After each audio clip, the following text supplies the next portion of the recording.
3797లో ప్రపంచం అంతమవుతుంది. 2025 యూరోప్లో ఒక పెద్ద విషాదం అయితే ఏర్పడుతుంది.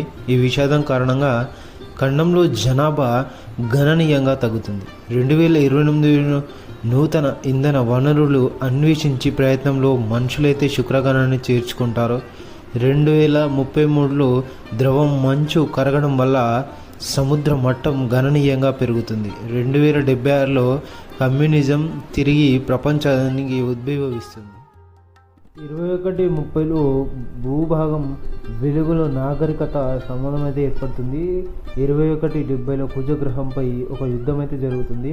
3797లో భూమిని నాశనం అయితే అవుతుంది. అయితే సర్వ వ్యవస్థలో మరొక గ్రహానికి వెళ్ళగలిగే సామర్థ్యం అయితే మనుషులకైతే ఉంటుంది. 5079లో ప్రపంచం